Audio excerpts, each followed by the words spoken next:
Dirty Laundry CT. It's Joey Clifton. Meatball. And it is our recap.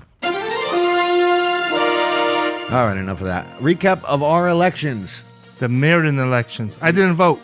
You didn't want? Oh, no, I didn't. We'll talk about it. You're part of the problem. Supposedly. I did vote. Good for you. I voted all over the place, too. Yeah? Not at multiple locations. Oh, you were driving from location to location? No. I mean, I didn't vote party lines. Oh. Voted kind of all over the place. But you want a pat in the back? Nope. I will not reveal my... So apparently I can't have an opinion then because I didn't vote. No, you can't. Why? Well, explain the logic. I don't understand why you wouldn't vote if you have the right to vote. If you're able and legal to vote, then why would you not use that? Why would I vote? Especially you being knowledgeable about the candidates. I understand, like I have one friend in Jersey that she doesn't vote because she doesn't follow politics. Uh-huh. She doesn't know anything about the politicians. Mm-hmm. And she feels if she were to go and just pick names, just random, like that it's doing a disservice. So she doesn't do that. She's very smart. Yeah. What's your excuse? I don't need an excuse. I was satisfied how things were going. All right. You know what? You're right. We'll get into this later. Right. Our sponsor tonight. Who? Meriden Pizza Express. Right on Colony Street, across the street from the Silver City Ballroom, which we're recording from high atop. Hello. Moto. Yeah, Meriden Pizza Express. All right, the guy is a maniac when he drives. I got to give him that. But when he comes to your door with that hot, fresh pizza. And a smile. Pizza, pizza. He's always saying, pizza, pizza. He is the friendliest guy. Well, actually, all the people at Meriden Pizza Express are extremely friendly. Right. It's a pleasure to just go in there. You know what? I actually prefer just the plain cheese pizza, maybe even with pepperoni, but... I like just the plain pizza because I think once you start adding all this stuff on it, you don't taste the sauce or the cheese anymore. You're a purist? I guess. Pizza purist? Don't get me wrong. I like a pizza with everything on it too. Right. Not anchovies, but you know. Anchovies are actually pretty good on a pizza. If they're very, very small hint of it. I don't like when it's overpowering that fish taste, you know? No, that place is really good. But anyway, good delivery. There's fast so delivery. many pizza parlors in town. Check out Meriden Pizza Express. Fast delivery, really good food. I personally like their chicken parm dinners. Comes with the side salad, a little piece of bread. You can pick what pasta you want over it, and it's good chicken parm. It's a little piece of Italy in a box. Well, I think they're from Albania. I'm not sure. I think most pizza parlors, right? In Connecticut, there's a lot of a big Albanian family. There's a lot of them, yes. Yeah, that does a lot of. I'm not sure where they're from. I think Albania. And as long as they're not at war with somebody else, and I just call them somebody, whatever they're from, they're here, they're happy, and they're doing a great job serving pizzas, delivering pizzas. Yeah, and they're open late. They're open till like 11, 12. They got a good carryout special, $8.99 for a large cheese, Monday through Thursday. Just go in there. Just enjoy the atmosphere. Meriden Pizza Express. All right, let's get to, let's talk about a couple things first. We got Christmas in the Village coming up in South Meriden. That's like a whole nother That's area. A different town. Well, anyway, volunteers are needed to help with the Christmas in the Village planning. I'll volunteer. Help them continue to make the Christmas in the Village a great family-friendly event for South Meriden and beyond. They need enthusiastic and creative people to help with the 21st annual Christmas in the Village, which is going to be on Saturday, December 7th. That's me. From 1 to 4:30 p.m. And they have a bunch of meeting dates, Tuesday, October 29th, Thursday, November 4th. Anyway, just find them. They got a Facebook page, Christmas in the Village. Do they have committees you can sign up for? I'm sure there's a ton of committees. We got a ton of Yule Fest committees. Yule Fest is happening on Colony Street Saturday, November 30th. Ooh. But anyway, Christmas in the Village in South Meriden, that's the Facebook page name. So check them out. I'm going to volunteer. Come volunteer with me. Wendy's girl is back. What happened? Kimberly Nana Santiago. Hey, it's your Wendy's girl. Hi, Kimberly. Can you guys please stop trying to attack my minors? They are 16 and 17-year-old kids. If you have an issue, please contact me or the other managers. So I guess the deal was somebody went to Wendy's and it was an older lady and she didn't feel like waiting and she started cursing and yelling at the kids that are running the registers. Unfortunately, nothing's going to change because it's the world of retail in Meriden. What? Why do you whisper like that? I don't know. The what? The world of retail? In Meriden. Speaking of retail, in Meriden, Savers is closing on Chamberlain Highway. I think the 19th is the last day. After new elections, we're gonna see greater things. Yeah, we're going to see a lot more businesses, right? Why are they closing? I'm not really sure, but I believe the Savers over on West Main, where in that old A to Z Plaza, I believe they're leaving in a couple years. They have like 2 years left on their lease. Oh, and so they're limping along? Well, U-Haul bought that entire plaza, and they're pretty much going to take the whole plaza over. So as soon as Savers lease is up there, I think they're gone, and U-Haul's going to just like. Well, weren't they looking to rebrand Meriden from Silver City to something else? Maybe it can be U-Haul City. The moving city. Yeah, the move out city. No, we're trying with the lighting. I want City of Lights. It's lit. Meriden, it's lit. It's lit. All right, what else? Any other news about the town? I mean, the more shootings? No, there hasn't. Everyone forgot that. Everyone's like, elections. Vote for my party. My party's the best. I'm so glad the elections are over. Me too. The only problem is, going on Meriden Talks on Facebook and just... Any page. Yeah, they were all bitching, which we knew was going to happen regardless whether they won or lost. Somebody's going to cry. It was going to be... but you know what bothers me, though? Okay. What? And I've said it from the beginning that your local elections, it really shouldn't matter what party they're from. You're voting for a person, but the party really doesn't matter. No. Everybody keeps saying, well, the Democrats keep spending. Well, the Republicans do too. It doesn't matter in local politics. But did you see I tagged you this morning in, I think, Saddington? Yeah, stop tagging me. And the guy was like, oh, these guys believe Trump, so they voted for Republicans because they didn't consider each candidate's stance. Well, what I don't like is the Republicans in Meriden, they keep constantly say, to vote the Democrats out. You got to vote the Democrats out. Democrats are spending all the money, and we're buying all these things, and our mill rate keeps going up. Right. Republicans keep saying, vote the Dems out. But at the same time, the Republicans are saying, don't vote party lines. Don't just go in there and vote all Democrat straight across. Okay, well then how about not going in there and voting Republican straight across? Like, you can't say both of those in the same sentence. You can't say don't vote party lines, but make sure you vote an entire party out. But that's the problem. I don't think the city Republicans are well organized or thought out. Well, I mean, you got 12,000 people on Meriden Talks. Right. And they were pushing it on, to get out there and vote. They were pushing their Republican candidates because I didn't really see anybody pushing any other candidates. That's why I didn't vote, because I'm not on Meriden Talks. Oh, that's why? I didn't get the message. But out of 12,000 people on there, you only had 7,000. What was the number? 7,302 people in Meriden voted. It's roughly 14% of the population. Well, yeah, it's great. I mean, we got 60,000 plus people living here. What is your point, though? Well, the referendum pulled out 6,000 people to vote for a referendum. But yet a local election, which was one of your biggest reasons for doing the referendum was because of the council people that were in. So if you could get 6,000 to come out for the referendum, but only 7,000 come out to vote? Why would they come out if they don't find anything attractive? Well, if 6,000 people came out and cared about the referendum, they didn't come out. You don't think those 6,000 people are part of the 7,300 people that voted? Some might be, but they didn't come out. They were solicited. People had to go door to door to get those signatures. Not like those people came out and give their signatures voluntarily. They were, I don't know, quote unquote, forced to do it. Well, not forced to do it. Well, I know what you're saying. If somebody shows up at your door, you're going to sign something just to get rid of them. Right. And because you're saying, hey, I want low taxes or whatever the deal was, voting, you actually have to get out of your house to go and do. But let's go back to the blaming of people not going out to vote. Yeah. Who do you think is at fault for that? I think just people in general don't care. Maybe they do care. I don't think so. If they cared, they would go out and vote. But who should get the people excited to go out and vote and hit the polls? All right. No, here's the question. So you didn't vote. No. And you're going to catch so much crap for that. But anyway, you didn't go out and vote. So you're asking, who's at fault?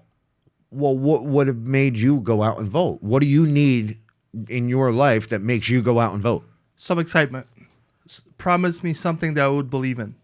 And you don't think any candidate promised anything? Let me say another thing. Mm-hmm. Maybe I was satisfied how the things were going and how the outlook was, and that's why I didn't go out to vote. No, I'm not buying it. You're satisfied with Meriden?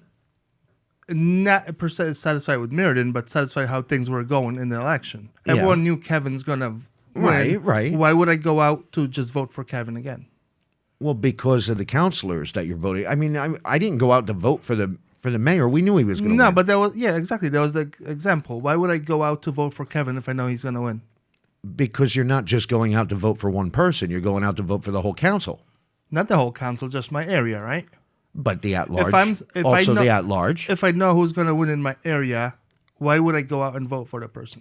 Yeah, but you also have at-large. And even at large, even if I don't care. So you knew exactly how this election was going to turn out and felt that you had no need to go out and vote because your one vote isn't going to matter. No, not because my vote's not going to matter. I was satisfied how things were going, so I didn't go out and vote.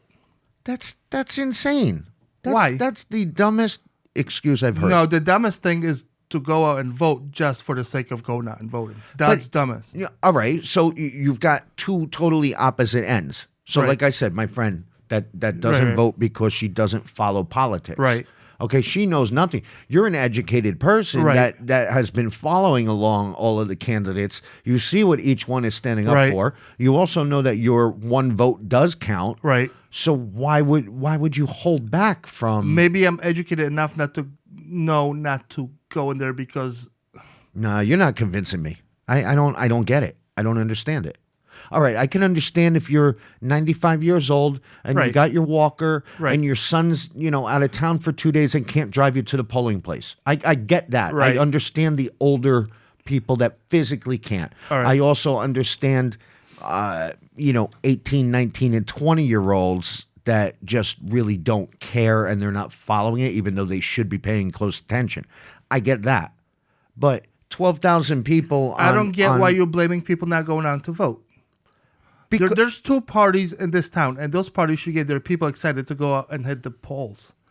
Democrats obviously won. All right, Democrats so how do you think that they should get people excited? I don't know. That's not my job. You want them to bring a circus to the green with balloons? No, I'm not a politician, and I'm not getting the people excited. The Republicans didn't have plans. It's not like the Democrats didn't go and vote it. They got their seats. Yeah. It's the Republicans that didn't motivate the Republicans to go out and vote. But then you had Michael Carabetta, who won in Area 3, so the Republicans did come out and vote. The people that voted for the referendum that live in South Meriden did support Let's Michael. Table that till we get to the Area 3 discussion. All right. Because I have my theories on that. All right. I think this is good. Before we get to the elections. Not voting is a stance too, so. All right. What are you standing for? Are you saying I don't give a crap? No. I don't get it. I don't get it at all. I'm good with how it's going. Yeah, but that's my stance. I get that. You're good with how it was going. Right. But you're gonna have a change in there of new counselors. Right. And you don't care to have a say in who those counselors are gonna be? Right. Maybe I don't care to have a say about that. All right. So then we go back to the whole you just don't care. That would be the right answer. I don't think that's fair to say. Yeah, but if you cared, you would vote. No. I don't get it. Voting for the sake of voting is not really caring, is it? For people that aren't educated about who they're voting for, you know about these candidates. Exactly. So you're very educated on it. So and I was confident that it's going to go the way it went, and I'm happy with the way it turned out. Is it because you don't want somebody to blame you and say, "Well, you didn't come out and vote, and this is your fault"? No, I don't care. Is somebody going to blame you for it? No, I don't care about that. Because there's lots of that going on, which that I also don't understand. No, I didn't vote, and I'm happy how it turned out. And people are saying they're gonna move out of Meriden, and these stupid people, but then they go ahead and hold the turkey drive. Right. You're calling everybody stupid for not going out and voting, but then you want everybody's attention for a turkey drive. Which, by the way, I want to plug that. Hold on. Meriden Talks 4th annual turkey drive is pleased to announce that Casa de Roma is helping out with providing Thanksgiving to families through Beat the Street, pickup, dine-in, and delivery. It all happens on where? November 14th. That's coming up in a couple days.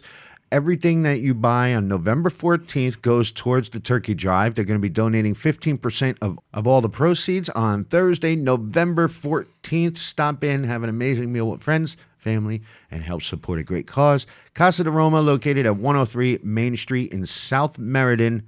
Don't forget, November 14th. And you'll help out with the Meriden Turkey Drive. What kind of liberal socialist BS is this? What?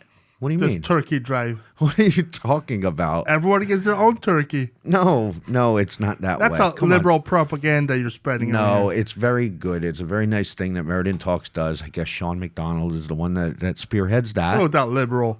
Well, I know, he's so left-thinking, isn't he? Yeah. No, all right. So anyway. Why should I feed any families? Huh? Why should I feed any families? Because you don't have to, believe me. You feed enough on your own. All right, so people are moving out. They want change. They voted in some young new blood. All right. You got Crystal Blake. Let's go area by area. Michael Carabetta.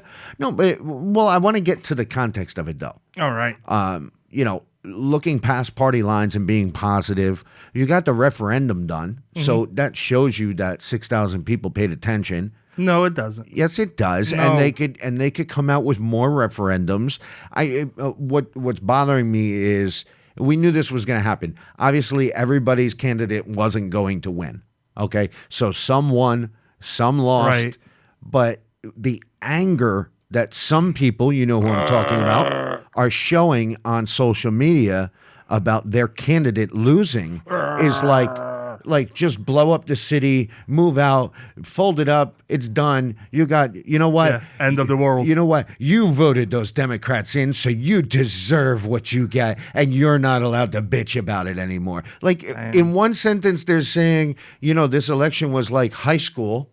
But in the other sentence, they are like high school because, who says that? Well, only you have the right to bitch. Definitely adults should be behaving like that. It's just ridiculous. You know what? You got a bunch of new people in there. Nuts. Republican and Democrat. They're young. They're enthusiastic. They want change. Yeah, so that's the change you want. Give them the benefit of the doubt. You're not. This isn't the country. This is Meriden, Connecticut. 60,000 people strong. Little city in the middle of Connecticut. Right. 691 cuts through it. Right. Exactly. We're dissected from every which way. Right. But come on. Central location. This is one of the few towns where you can run into one of the councilmen or women. Right. And have a conversation with them. At Maloney's when they're drunk. You can get their personal phone number.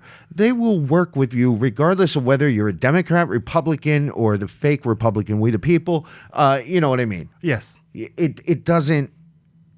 get over it. Your candidate lost. Okay, move on. Obviously, something didn't go right for your candidate to lose. Okay. What's your candidate? All right, I'm talking about Joe Villano because that's who they're all bitching about. But what I don't understand is he keeps on losing after losing after losing. There's been no mention of Michael Carabetta winning. Congratulations. So, all right, Michael Carabetta won. I think they might have congratulated him one time, right? He's the one that spearheaded the whole referendum. Okay, who won? Let's put that aside. Let's bitch about Joe Villano losing. And Democrats, it's your fault. And I'm ashamed of you people. Read your messages that you wrote on there. Before you click post. And read them. And see how childish and little you look. You know what? What? It's just getting me angry because Joe Villano didn't lose. Oh, no. Meriden lost. Yes, the city of Meriden lost.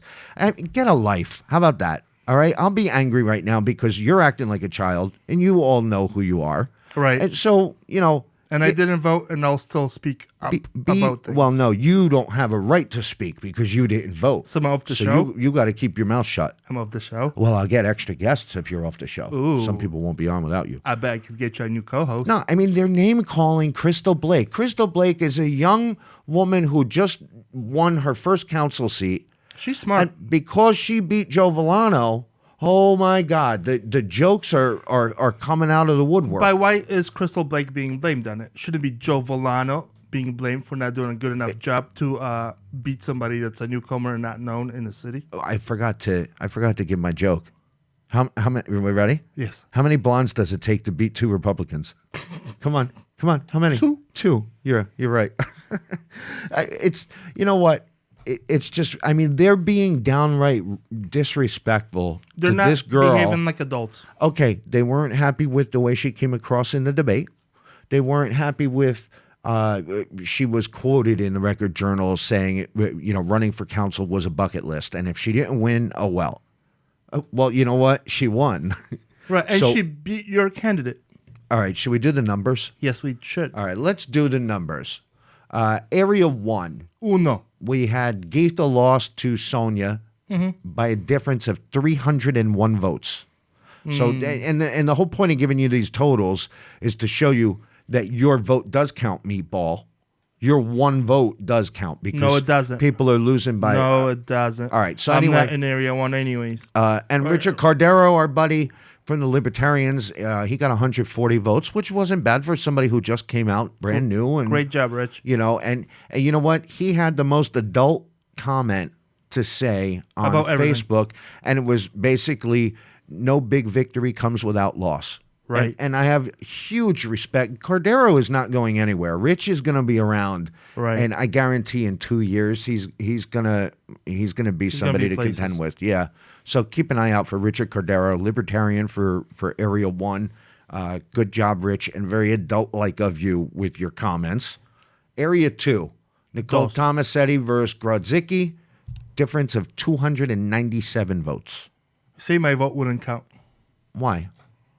It would be 296 then. What? Oh, if you voted for, who would you vote for? No, don't even worry about that. But yes, your vote would count. All right, Area 3, the big one. Crystal Blake versus Joe Villano. Crystal Blake won by 143 votes. Right. Crystal got 1,297. Joe Villano got 1,154. So again, and if you look back, all right, you say he lost. This is his fourth time losing. Well, he was running for different things. Yeah. But I've noticed, like the last time he ran for council, he lost by very few. It was a tight race last time also, and this is tight race. 143 people. That's a tight race. I think people are just sick of his voice. Oh, wait a minute. Here, hold on. Let me see if I could do it here. Can you do his voice? I think I can do his voice. You Republicans. A vote for Joe Villano is a vote for Trump. Do you think that? You think that sounds like him? Close. That's close. Good try. Good college try there. That takes a lot out of me. Anyway, all right. Area 4. Kathy Batista lost to Michael Carabetta, a difference of 149 votes. Right. Batista got 1113, and Carabetta got 1262. That's an interesting one. And these are obviously unofficial. I'm sure there's going to be numbers coming out Corrections and recounts. But this is as of Thursday night. Let's talk about Area 4. Area 4. Well, I just did. Yeah. Batista and Carabetta. All right, so... Let me ask you a question. All right, go ahead. Do you think Republicans voted in Carabetta, or do you think Democrats voted out Batista? I think it was a combination. I think... and I've said it from the beginning, for somebody like Michael Carabetta, right, take away what party he is. He's a Republican, but forget about that. Mm-hmm. He was very vocal. He started the referendum. He got 6,000 people to sign it, got the referendum through. And regardless of what party you belong to, that shows, I think that shows a lot of people the abilities that Michael will have in the future as a councilman. So do you think it shows Michael's strengths, or it shows highlights more Batista's weaknesses? No, I think it shows more Michael's strengths. I don't think it showed Batista's weakness. I think it shows strength. So you're saying that the Republicans didn't come out to vote, that he swayed Democrats to vote out Kathy. That's your theory? Kind of, but no. I don't think he swayed the Democrats to go and vote Kathy out. I think the Democrats were sick of what Kathy was doing at the city hall, and they in other words, let Michael win. Yeah, but my point is, when the Republicans are complaining that Villano lost, and why didn't you Republicans come out and vote? I was under the impression they did come out and vote because they voted for Carabetta, but you're saying that was more Democrats not voting for Kathy. Right. Okay. That's an interesting theory. All right, let's go to the at-large. Cardona, he that was a landslide, 4,070 votes. The big one that everybody was complaining about on Facebook was Mike Rohde, the Democrat, versus Bob Williams, the We the People, right? So Mike Rohde got 3,781, Williams got 3,322 for a difference of 459 votes. And the problem was the Record Journal wasn't updating.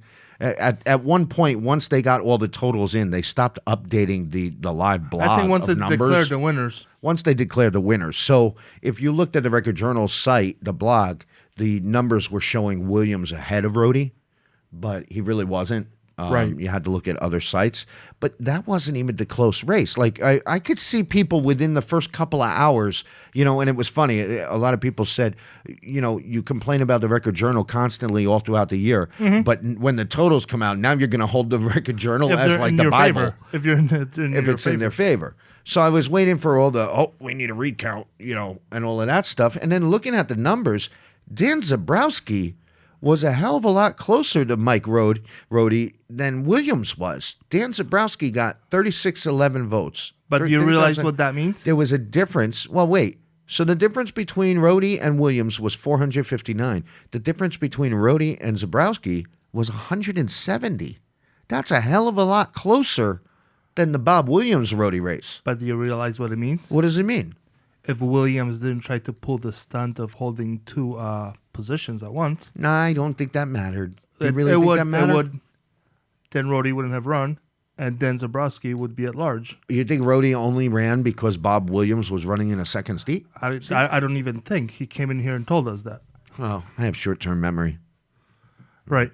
So I think with that stunt, We the People and Republicans screwed themselves over. Yeah. Of one seat. Well, I mean, it's still pretty depressing that only 7,302 people voted. It's not. It's a reflection of the politics. Well, and the Democrats got what they wanted. It's Republicans that couldn't motivate their people to go out and hit the polls. Yeah, but the Republicans had the stronger candidates, I think, in some aspect. What do you mean? They were the more vocal. The results showed what there was. Yeah, but again, you could just say, well, people just vote party lines. And no, end of story. I don't think so. No, not in the city level. I think they do.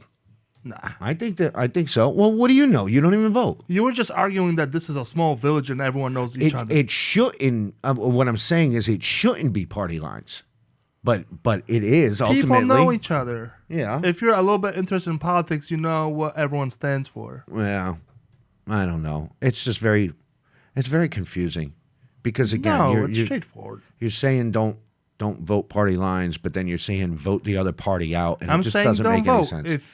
If you're not sure or you're confident with what it's going to be, don't go out. Well, and vote. clearly they listened to you because thank you. Most of the city did not go out and vote. Thank you for believing in me. Are we done with this crap? I hope so. Can I put that away now? I don't want to. All right, that's annoying. I don't want to hear about this anymore. It's just really annoying. Let's talk about something that I enjoy talking about. Fishing? No, the banquet hall. Oh, yeah. All right, so first off, Brian Daniels has how many days left? He's our Democratic councilman. Till December, I believe. Yeah, I think December 1st is their last day. Kaboom. Something like that. Merry Christmas. And it couldn't come any time sooner because this guy, not only does he want the banquet hall shoved down all of our throats, but now he wants to move the Christopher Columbus statue in front of City Hall. I tried looking for that statue yesterday. I didn't see it. Well, you were on the wrong side of the building. Oh. No, but he wants to, like, what are you doing? You've got like 3 weeks left. Yeah. Just shut your mouth, sit down, don't do anything that's going to ruin it. No, he's got to shove things. So, all right, what are your thoughts on moving the Christopher Columbus statue? I don't care. You don't care? No. They should or shouldn't. Doesn't matter to you. Do whatever you big kids want to do. I think, you want to know what the problem is? What the problem is? I think everybody could agree, okay, Columbus wasn't the, this god that we learned in school about. He wasn't even a great detective. Right. That was Columbo, not Columbus. He had the one with one eye and the trench coat. No, that wasn't him. All right, we know that Columbus wasn't the one that discovered America. We know that he slaughtered all the Indians, and he wasn't the person that we thought. Okay, I got it, right? They want to have, instead of Columbus Day, they want Indigenous People Day. All right. I get it. I understand it. The problem is... Is it still a bank holiday? No, here's the problem. They're pissing off the Italians. That's the only reason that anybody cares about the Christopher Columbus statue is because everybody else has their holidays. You got Cinco de Mayo and you got all these different things. You got St. Patrick's Day.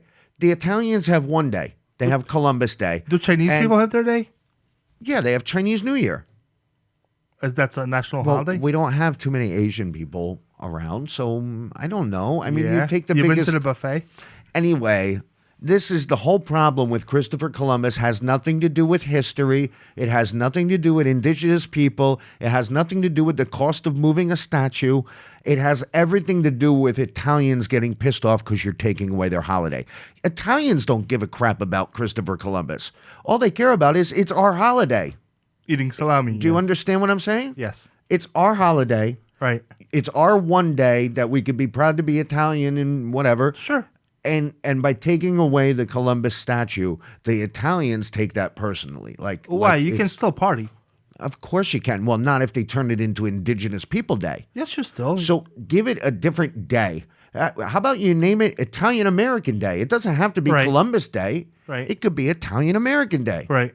And then nobody would care. If we cater to one nationality, then we got to cater for all. Well, we do. We have the Puerto Rican festival. We have a lot of different festivals. You got the Italian festival in Southington. See? Yep. You already got one. Right. You don't need another one. Right. We solved the problem. Move the statue. On a national level, I really believe that's the only thing that people care about. It's not taking your liberties away. It's not being overly sensitive. That's some petty shit. It is, but it's because the Italians feel like they're losing their day. How about they party on every Sunday? I give you all the Sundays, that. Italians. Go party. We do that anyway. Eat calzones on Sundays. We do not calzones. Gravy. Oh, gravy. And pasta. That's what we do gravy? on Sundays. That's deep south, isn't it? No, that's a different kind of gravy. Oh. But anyway, that's my thoughts on Columbus. But for some reason, Brian Daniels wants to spend, I think, $7,000 to move the statue. How do these people get these ideas?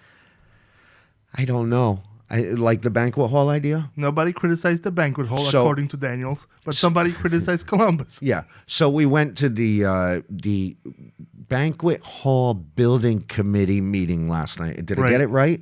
Don't ask me. The building committee is made up with a handful of counselors and some woman, Yvonne, who we don't know. She's just a regular citizen, but she was very critical of the council last night. Right. But anyway, the mayor's there, the city manager's there. So what they did was, this is going back to the banquet hall that they want to build at Hunter's Golf Course. We didn't like they originally approved $800,000, and the architect basically was going to build them a shed. They didn't like that. They upped the price. They didn't like that. They got rid of the architect, and now we have a new architect. So now they did it a little differently. They said, look, we want a banquet hall built on this site. We want these amenities. We want it to be shaped like this. We want it in this spot, blah, blah, blah. They give all their things. Requirements. And they said it's got to be between 1.5 and 1.7 million, and you got to give us a design within 5 weeks. So apparently there were 11 architects that stepped up and said, sure, we could do that in 5 weeks. Mm-hmm. And they chose one of those architects to do it. So here we are in the third week. Had the meeting last night. Uh-huh. The meeting was basically on the design with the architect. Did the council did the committee like the design that the architect gave? It was a bullshit meeting because that didn't include any financials or bill of material. No, but it was... So how can you approve or even consider something if you don't know the numbers? Well, it's not approving it. It was basically, I think the whole point of the meeting was to see if the architect was on track with what the committee wanted. You can't gauge that without numbers. Of course not. I mean, the place looks nice. It looks nice to host the tournaments at the golf course. Right. It looks like a great facility for that. Mm-hmm. For a wedding, no. Maybe a small wedding. For birthday parties, maybe small ones. Not sure how that'll all work out. But again, the meeting wasn't about approving or disapproving the finances, because we don't even know the numbers yet. It was based off of just the design. The meeting was a waste of time. Yeah, it was a waste of time. That's really what it was, because we have to wait another week or two. Right. I think next week they might have some numbers out, but I guarantee this is going to be over $2 million. What I want to see, and I asked City Manager Kuhn for, is the market research that shows that we need a banquet facility in Meriden. Yeah. So Brian Daniels, again, every time he speaks, he offends me personally on a personal level. Because he looks at you cockeyed.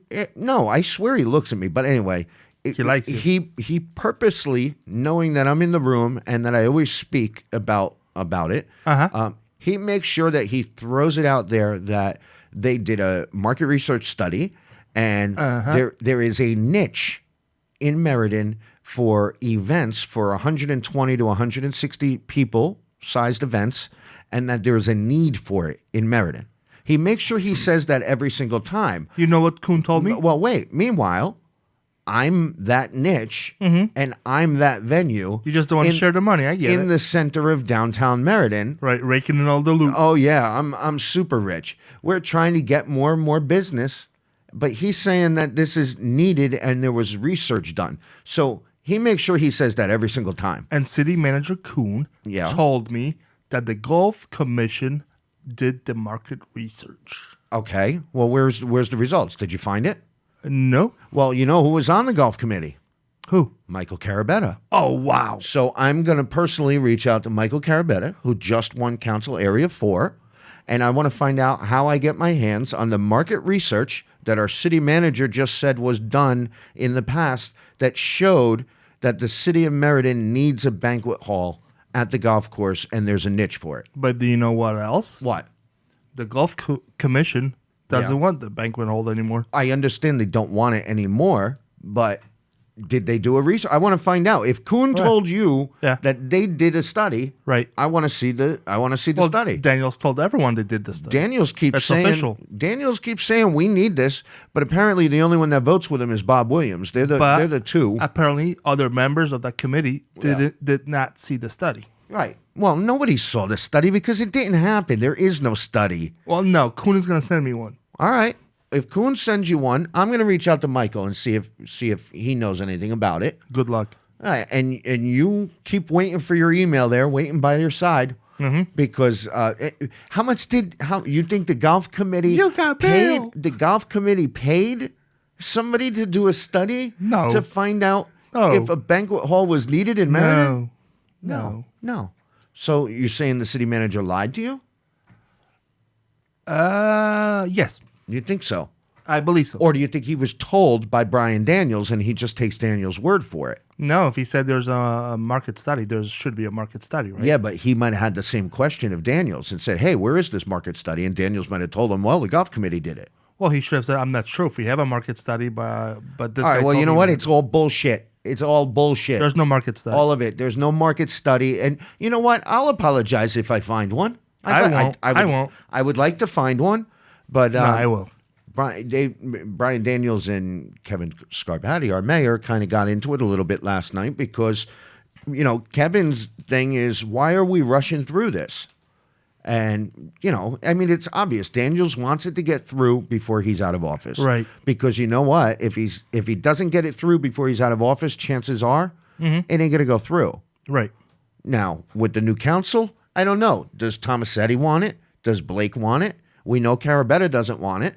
So, you know, I don't know. But another point that Den Zabrowski brought up in public opinion thing piece was supposedly the Golf Commission signed a contract with Violis, an extension of a contract. Well, yeah. So they extended their contract was up in October. That's the restaurant that's at the golf course now that the banquet hall would be connected to.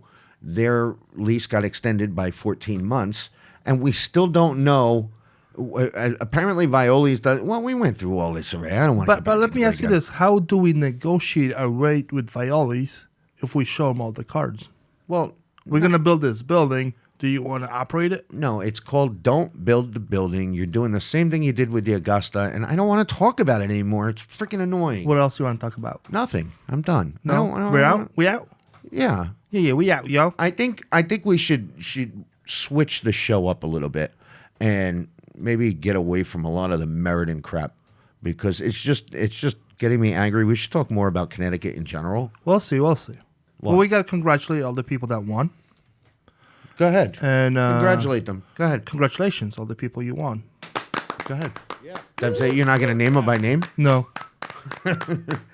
And congratulations to the 7,302 voters that went out and vote. You have the right to bitch and complain. Of course I in do. the next 2 years. And I will exercise my right. Right. The other, I don't know, 50, whatever thousand, you don't have a right. I want to congratulate all the smart people that didn't waste the gas or pollute this earth, I saved the whale, and didn't go out to the polls. I don't think that you proved your point as to why you don't vote. All right. As long as I'm fine with it, it's fine with me. You need to come up with a better excuse to it's not an excuse. I want to understand. It's a lifestyle. Yeah. Lifestyle. You're balling now, huh? No, it is what it is. Everything turned out for as good as I thought it would. But I think I'm happy. You know what? I'm happy for all areas. I'm happy for Area 4 as well. I want to understand why. And up until now, I don't think that you gave me a good enough way of understanding why, because I still don't understand.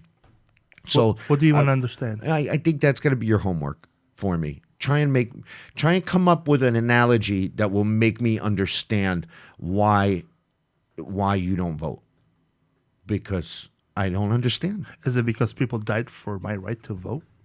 Well, that too. Well, let me ask this. What? Oh, no. Go ahead. People died for your right to drive a Ferrari, right? No. Nobody died for my right to drive a Ferrari. Why do you drive a Scion? No, I don't drive a Zion, and nobody died for my right to drive a Ferrari. What are you talking about? And who died for your right to vote? Huh? It's my. All right, you know what? I'm not going to go with this with you anymore. All right. I think that you. I think you're hungry and just want to go. No, I'm just tired. It really got me upset because these people on Facebook, they act so childish. They don't act like adults. Forget it. You know what? Your candidate lost. Get over it. You're a baby. Try and make stick to collecting turkeys. Try and make the best out of who is there. We got a lot of young people in there. Yes, Rhodey is in there too. He's not one of the young ones, but we got a lot of young people in there that could actually listen to the people. And for you to sit there and name call and talk about the blondes and everything else, I don't agree with that, and I don't think you get anywhere with that type of attitude. So how many blondes does it take to beat 2 Republicans? 2. Nice. No, it wasn't to beat 2. Was it to beat 2? Oh, yeah. Yeah, it's 2. Yeah. That's good. I think we're done. Yeah. Our sponsor? Meriden Pizza Express. Meriden Pizza Express on Colony Street. Go check them out. dirtylaundryct@gmail.com. You want to be a guest? You want to be a sponsor? You want to give us some dirty laundry? You want to hang out with Meatball? Yeah. Send it in there, and we will see you. Bye. That's enough.